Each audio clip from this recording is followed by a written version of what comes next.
கையை நீட்ட கையை சார் சார் சார் சார் பாருங்க சார் சார் சார் இங்கிட்டு பாருங்க சார் சார் அப்படியே பாருங்க ஓகே சார் சார்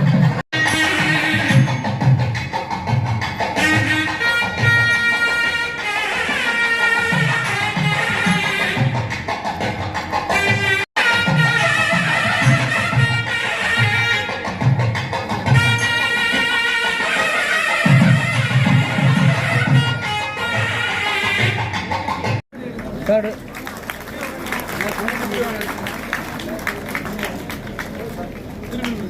சார் கொஞ்சம் கொஞ்சம் சைல சார் அப்படியே ஐயா அப்படியே பாருங்க எல்லாமே பாருங்க சார் கொஞ்சம் ப்ளீஸ் சார்.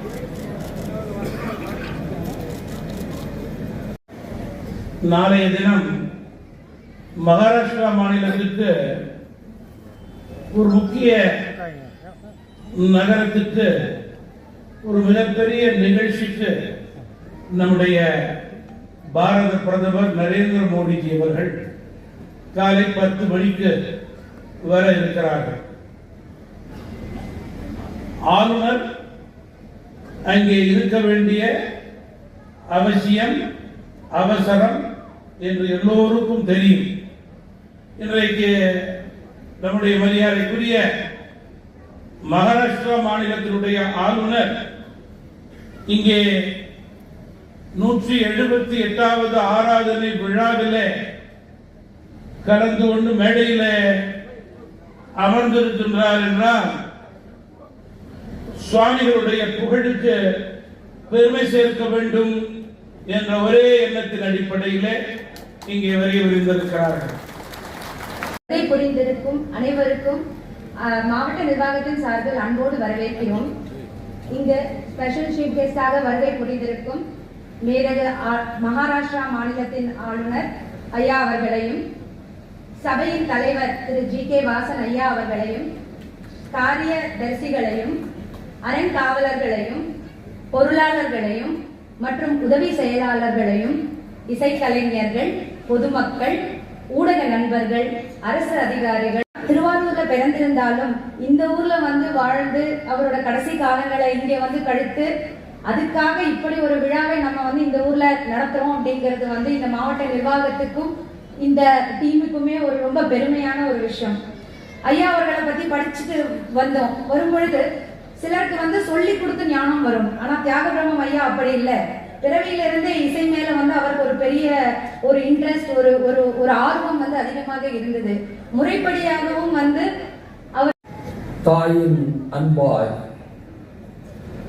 தந்தையின் அறிவாய், குருவின் ஒளியாய், தாயாய், தந்தையாய், குருவாய், தெய்வமாய் நாம் அனுதினமும் வழிபடுகின்ற சர்வ சக்தியையும் தன்னகத்தை கொண்டிருக்கின்ற புனித பாரத அன்னையின் பொற்பாதங்களை முதற்கண் பணிந்து வணங்கி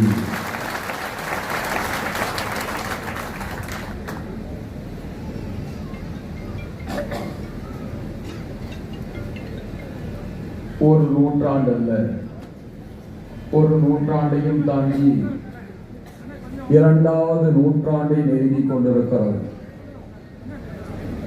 தியாக பிரம்மர் அவர்களுடைய ஆராதனையை நாம் இன்றைக்கு கொண்டாடி கொண்டிருக்கிறோம் என்று சொன்னால் இதில் இருந்து நமக்கு புரிவது ஒன்றுதான்.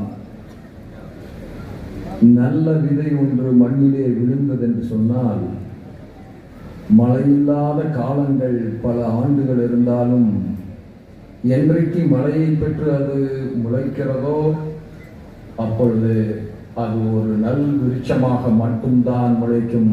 அதிலே நச்சுத்தன்மை என்பது ஒருபோதும் வராது.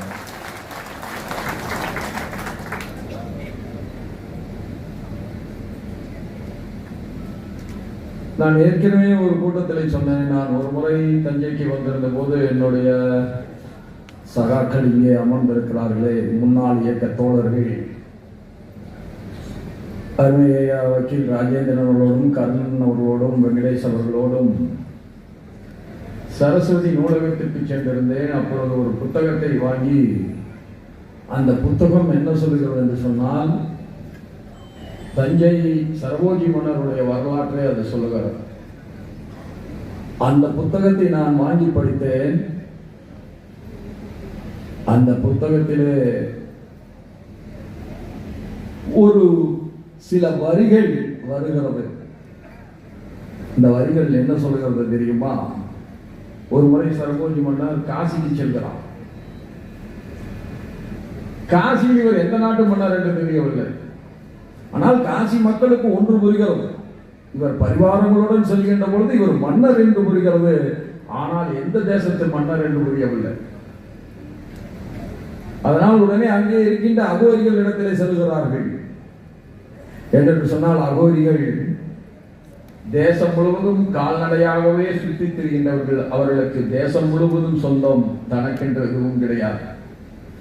அதனாலே அவரிடத்திலே சென்று அகோரியை பார்த்து, ஐயா, இவரை பார்த்தால் மன்னரை போல தெரிகிறதே, இவர் எந்த தேசத்து மன்னர் என்று கேட்கிறார்கள்.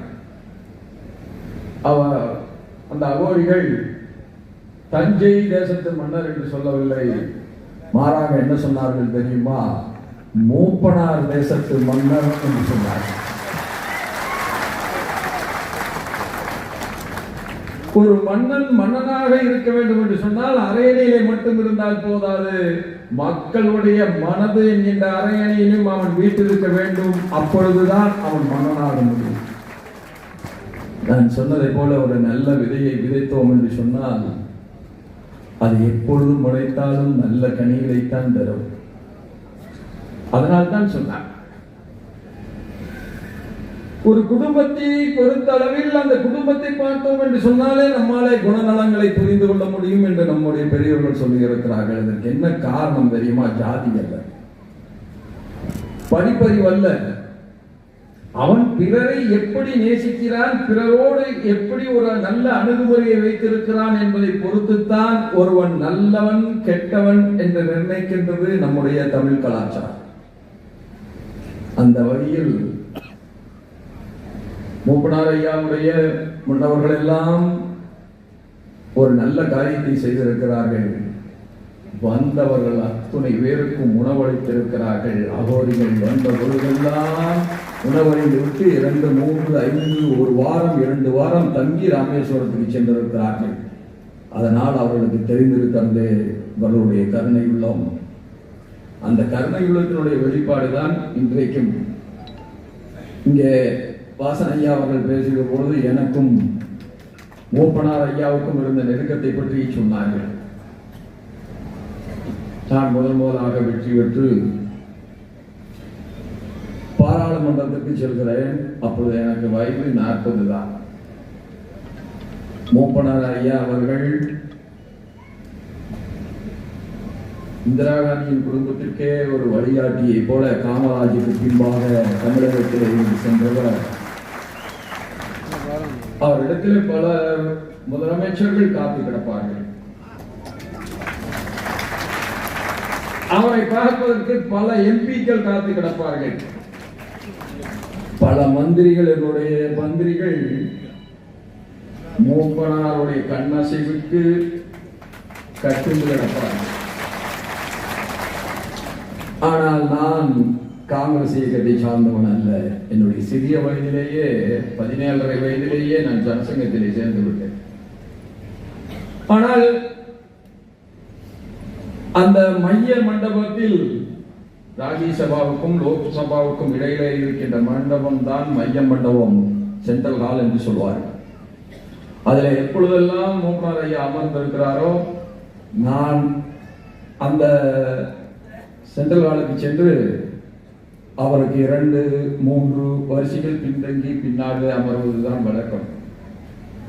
எந்த இயக்கத்தை சார்ந்தவர்களாக இருந்தாலும் பெரியவர்களுக்கு மரியாதை தருவதுதான் உண்மையான தமிழனுடைய நாகரிகம், கலாச்சாரம். அவரை சுற்றி பல்வேறு எம்பிக்கள் அமர்ந்திருப்பார்கள். காங்கிரஸ் பேரியக்கத்தை சார்ந்த எம்பிக்கள் அமர்ந்திருப்பார்கள். ஆனால் மூப்பனார் ஐயா என்னை பார்த்து ராதா இங்க வாங்க அப்படிம்பார். நான் இதை ஏன் இங்கே குறிப்பிடுகிறேன் என்று சொன்னால், ஒன்றை மட்டும் மனதில் வைத்துக் கொள்ளுங்கள். நல்லவனாக நீங்கள் வாழ்கிற பொழுது போற்றப்படாமல் இருக்கலாம். ஆனால் நல்லவனாக வாழ்ந்து மறைகிற பொழுதுதான் நீங்கள் மகத்தான தலைவனாக சமூகத்தால் உணரப்படுவீர்கள். அவர் என்னை அழைத்து, அவர் என்னிடத்தில் பேசாத அரசியலே கிடையாது, எல்லா அரசியலையும் நாங்கள் பேசிக் கொண்டிருப்போம். அவர் என்ன சொல்லுகிறாரோ அதுக்கு நான் சில உதாரணங்களை எடுத்து, ஐயா நீங்கள் சொல்வது சரிதான், இப்படி எல்லாம் இந்த காலகட்டத்திலே இந்த மாநிலங்களிலே நடந்திருக்கும் என்று சொல்வேன். அதை கேட்டு என்னடா ஒரு சாதாரண சிறிய வயதில் இப்படி அகில இந்திய அரசியலை இவ்வளவு தூரம் உணர்ந்திருக்கிறாரே என்று அவர் மனதுக்குள்ளாக நினைத்து என்னை பலமுறை பாராட்டியிருக்கிறார். அதுதான் எங்களுக்குள்ள ஒரு பெரிய நெருக்கத்தை தந்தார். நான் சொல்லுவேன், பல பேரும் சொல்வார்கள், அதுல பீட்டர் வேற அண்ணா அடிக்கடி சொல்லுவார், தனியா நிற்கணும் தனியா நிற்கணும் பீட்டர் அண்ணா சொல்லிட்டே இருப்பார்.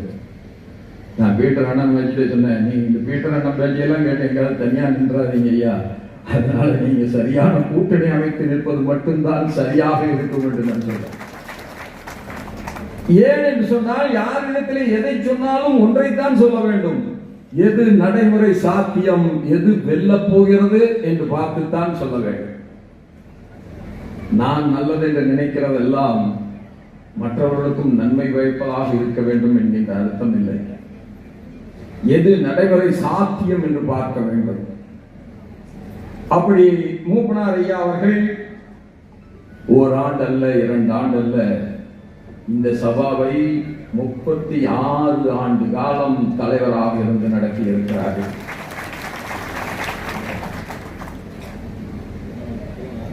இன்னைக்கு சந்திரசேகர் ஐயாவும் இந்த மேடையில் அமர்ந்திருக்கிறார்.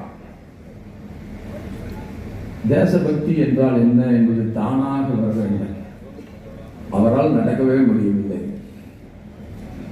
3 பேர் அழைத்து வந்து அமர வைக்கிறார்கள். கால்களிலே அவருக்கு வழி இருந்த காரணத்தாலான எந்திரித்து நிற்க முடியவில்லை. அதை சாக்காடி கொண்டு அவர் தேசிய கீதம் பாடுகிற பொழுது அமர்ந்திருக்கலாம் என்று நினைக்கவில்லையே, மாறாக நிமிர்ந்து நின்றார் அல்லவா. இதெல்லாம் எதை காட்டுகிறது என்று சொன்னால்,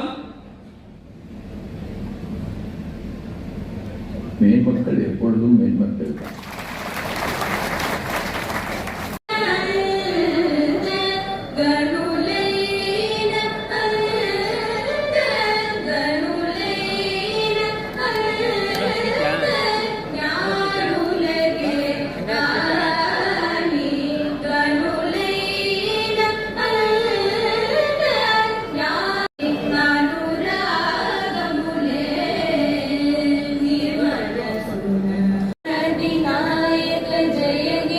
भारत भाग्य विधाता